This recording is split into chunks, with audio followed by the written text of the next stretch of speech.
Before I start, yes. I got this idea from Biffweed after watching his video on Overwatch matches. But this is anime, so don't worry, it's original. There's two anines that I hold close to me. My Hero Academia being one of them and Full Metal Alchemist being the other. I was pondering video ideas when one day, I stumbled across an FMA match. I was so interested that it sparked this video. I won't be going over every FMA match, but I am covering a good amount. Also, these are just matches that were either popular or I thought were cool. Don't judge me if you don't like them. I got some help from my friends who also helped with making some of the TNs and matchups. They also helped with the connections on a few of these, so thanks, you too. I'll link their shit in the description. Anyway, time to start. I think it's a given that I'm beginning with Edward Elric. How could I not? He's literally the protagonist. A lot of people say Joseph Joestar is his best matchup, but I believe that's absolute bullshit as Ed gets harshly blitzed. If we want Ed to have a good JoJo match, then I'm picking Josuke. The connections are normally calm and collected individuals, but are extremely defensive of their self-image. Specifically, Ed is insecure about his height, and Josuke is incredibly proud of his hair. Both Ed and Josuke are easily enraged when these things are mocked, turning them from a stable and cunning strategist to a berserker hellbent on defending their image. Edward's alchemy and Josuke's crazy diamond both reshape materials and matter. Through equivalent exchange, Edward analyzes objects, breaks them down and uses the resource to reshape it into something new. Similarly, Crazy Diamond has restorative powers, which can return objects to the previous form. In combat, Josuke takes advantage of this by restoring objects differently from what they originally were, in a way creating something new like Ed. They both have complicated relationships with their fathers. Hohenheim and Joseph were both absent for much of their sons' lives, only reappearing when a greater threat from the past arises to threaten their children. For Hohenheim, this is father, the dwarf in the flask whom he gave life to, and for Joseph, it's the stand arrows left over by Dio, whose relationship with the Joestars spanned years upon years. Both Philosopher's Stones and stands relate to the spirit in a way. Ed can manifest his own Philosopher's Stone at the cost of his lifespan, but stands mostly just exist for free if you're strong enough to get past the initial acquisition. So yeah, I would say that's better than Ed versus Joseph. If I had to choose a winner, it would be Ed, hopefully. I'm not too familiar with JJBA, so I can't say on how strong Josuke is. I do know that Josuke is faster and I'm not sure about durability. I honestly wish I knew, cause it seems like interesting shit. I would really want a scene in which they insult each other's images and they both go berserk over it, that'd be pretty funny. And if Ed won, he could sacrifice something to turn Josuke into something ugly, make a comment about that and then kill him. That probably wouldn't happen though, since Ed would never do human transmutation after the first time, but hey ho, I'm just spitballing. Moving on to the next, which is Alphonse Elric. His opponent should be obvious since it's the only good Alphonse match I can think of. If you know FMA, you can probably guess that the matchup is Alphonse versus Nezuko. I'm honestly familiar with both of these characters and I really like both of them. Nezuko is frickin' adorable and ferocious as hell when she needs to be. She's a perfect blend of cute and deadly. Kind of like a lemur. And Alphonse is my favorite metal-plated character ever. Specific, I know, but who cares? The connections are two younger siblings who were transformed due to trying to keep their family alive. They seek to protect their brothers at all costs and their brothers seek to change them back as soon as possible. I think this matchup is creative and cool. This is a circumstantial battle and it really stretches their abilities. Nezuko can't kill Alphonse without knowing his weakness. But Al can't kill without a special Demon Slayer blade. Nezuko might be so much smaller but she can grow in size. Alphonse can't do much to Nezuko to kill her, but he can just wait for the sun. It's got so many arguments and it's definitely been growing on me lately. I'd love for it to start with Alphonse and Ed hunting down Tanjiro because they misunderstood him killing a demon as killing a person. Once they find him, they go to get Tanjiro, but Nezuko jumps out and attacks Ed. Alphonse blocks Nezuko and they fight. I would honestly pop off for something like that. And even though Nezuko is so damn adorable, Alphonse does outclass her by a good margin. Oh well, moving on. I think my favorite character from FMA is just cursed to have kinda basic matches. Roy Mustang is an awesome character with a lot of potential for banter. That's why I didn't choose his opponent to be Levi. Levi isn't the kind of guy who has fun banter. That's precisely why I picked Roy versus Zuko from Avatar. This is easily my favorite Roy match. His other matches are honestly just really boring to me. Lord Roy from Fire Emblem is just no, and Levi, as I said, wastes some big banter potential. Roy versus Zuko fits those issues pretty well. The banter could be pretty amazing, the animation would work amazingly in hand-drawn, and the fire could look fantastic. The connections are two fire users with angsty pasts and look great in military uniforms. They were both raised by their uncles, aunts, have burned scars, are from a war-loving nation and wants to rule so they can restore peace.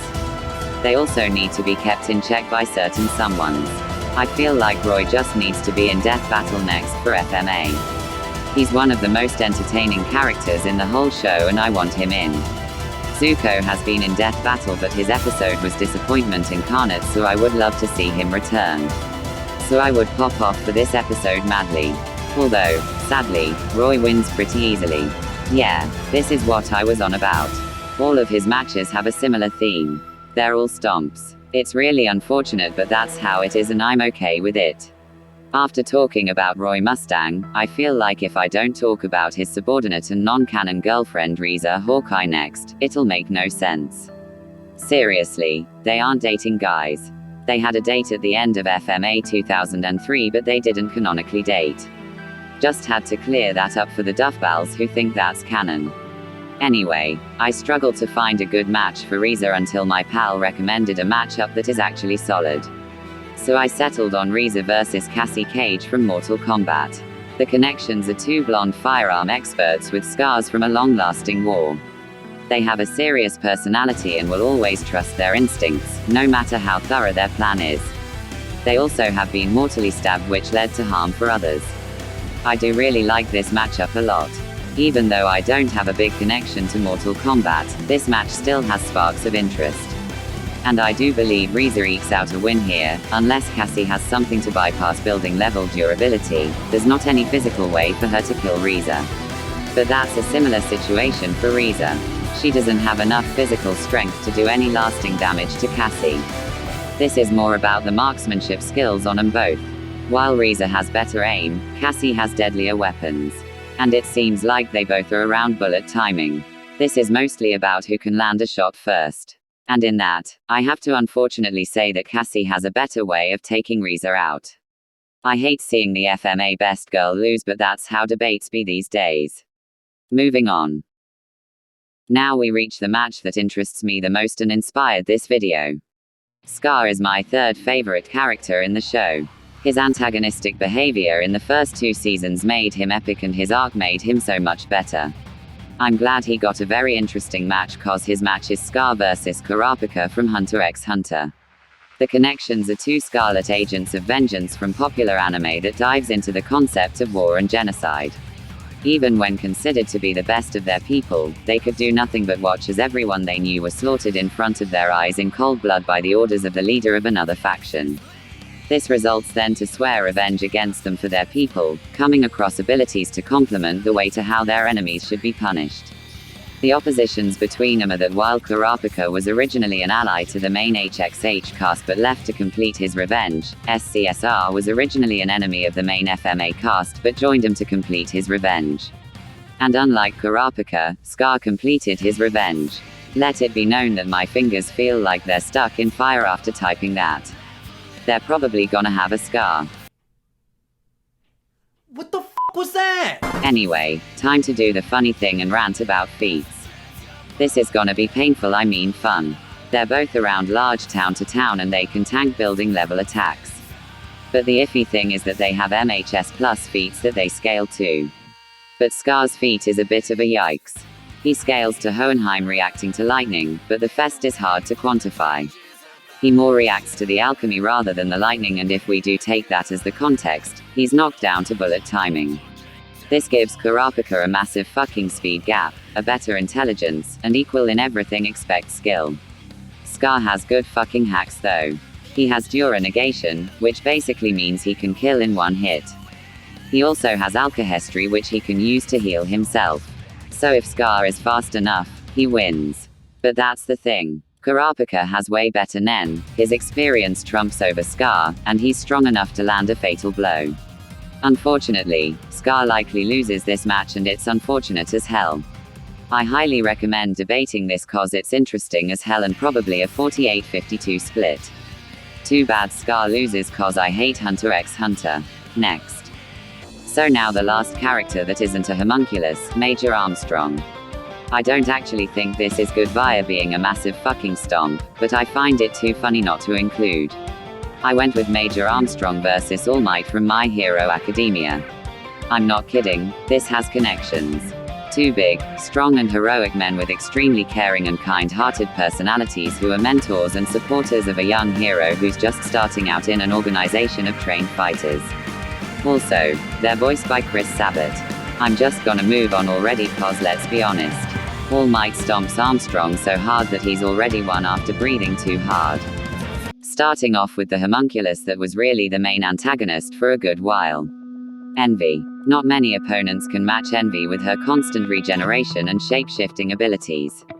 And I will be honest, I had Toga here. But I didn't want to reuse a series one literally just mentioned. I went instead with, God have mercy, Envy vs Shang Tsung.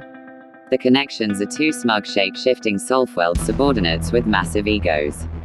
They seek to take over humans as they look down on them. They also have lost to the main character and met the demise because of the encounter. So not super thematic.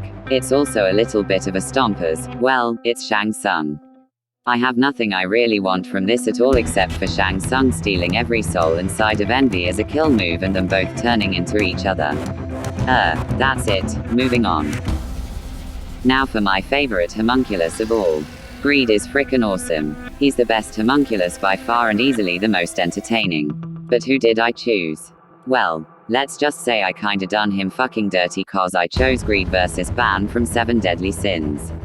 Kin Tyan are literal sins of greed who joins the protagonist later on their quest to save the world. That's it. But I'm willing to give it a pass cause it's a bit of a pseudo-legacy rivalry. Disagree. Too bad. Opinions bitch. I pulled an Armstrong versus All Might cause Greed gets fucking obliterated. I've made everyone upset now so I wouldn't blame you for clicking off the video. Alrighty, now it's time for the brain dead bastard who almost ate the best girl, Gluttony. I had literally no opponent for him until my pals who made some of the thumbnails suggested two matchups. I almost went with Gluttony versus Gums from the One Punch Man manga, but I honestly have no idea who the fuck he is and I doubt anyone who doesn't read the manga will know him too. I instead went with Gluttony versus Nomu from My Hero Academia. The connections are two brain-dead monster who were designed to be unkillable. They receive commands from their leaders and will protect the leader with everything they have. This is a bit of a Joker versus Giorno. It's apparently a stomp but nobody knows who does the stomping. I don't believe it's a stomp but I do believe that Nomu wins. While Gluttony has some insane fucking regen and durability. Nomu is just so much faster and stronger and it's absolutely ridiculous. If Gluttony went into his beast mode, he could easily swallow up Nomu entirely and leave him to die in his little pocket dimension or whatever the fuck that thing is. But once again, Nomu is so fast that's it's ridiculous. And while the MHS argument can be made for most of the FMA cast, Gluttony is an unfortunate exception and he's only a bullet timer at best. Poor bastard got beat by both a literal child and now a brain-dead chicken-looking asshole. So this is the second last one and thank God it is. I've had to type so much and I am glad in almost done. So I best finish with the second highest in the world, Furra Bradley. I chose his match to be Bradley versus Solidus Snake. The connections are two dual-wielding leaders of massive governments with obvious-looking eye patches and a strict warrior's code of honor. They were both created artificially and were put in power of a shadow organization. They can both defeat massive military forces on their own and are known for the blinding speed. This match is fun, and I am not sure who wins. I know they're both really fucking fast and can deflect bullets with relative ease, and have taken point-blank explosions which blew up a massive plot of land. I would obviously root Furra Bradley but I believe that with actual strength in the way, Solidus takes it. Now my last one, which should be a fitting end. But first, some honorable mentions. I've already mentioned Toga vs Envy and Ed vs Joseph, but I'm giving props to Lust vs Poison Ivy and Winry vs Tails. The first one I scrapped cause it is kinda shit, and the second was a joke until I realized that Winry is too innocent to die. I also pictured her getting Luigi vs Tailsard. I also considered the hilarious match of Lan Fan vs Genos, but I left it cause I'm not a moron. Now on to the last match, which should be pretty fucking obvious. So we started with the main protagonist and are ending on the main antagonist. Father is epic and he has a good match. Against Father. But not Father as in himself. As in Father from Kids Next Door. The connections are famous villains that share the same name, and also lead their children in a team to the war against good. They're also super overpowered and only show their true strength when they need to. This is a hard match to decipher, but I do believe Father wins. But what Father? Well, FMA Father has much better experience and has some broken regeneration. His shield is almost impenetrable, despite it draining his souls. KND Father though, has some much better strength feats, is crazy fast, and can definitely tank a hit from the FMA Father. They both can scale up to planet, but that's a bit of a yikes in FMA Father's case. I would say that while KND Father's durability is still more long-lasting, FMA Father has a stronger defense. But in that case, I feel like KND Father has so much that can break down FMA Father's shield. And once it does, it's kind of pointless for him. You could argue that FMA Father could just steal his soul, but that's not gonna happen considering how fast KND Father is. So in this faith, I do believe that KND Father takes the victory. It is still very debatable, but as it stands, I'm betting KND Father. That is all for this video. Before I begin the outro, a huge thanks to my good pals 5Staver and Shadowrayan who helped with the thumbnails while I was busy. All of the good looking thumbnails are not mine at all. They belong to those two and their superb work. I am very thankful for their help and they're really great guys. Their channels are in the description. I hope you enjoyed the video. I'm gonna buckle down and try and finish the Season 2 ranking now, so just stay tuned for that. I will probably do this again with MHA probably, but that's only if this one interests people. Let it be known that these videos are easy and fun to make and not a fucking nightmare to render and record, and I'll only do it again if people are interested. Thank you all for watching, please give love to the based men and I'll see you later.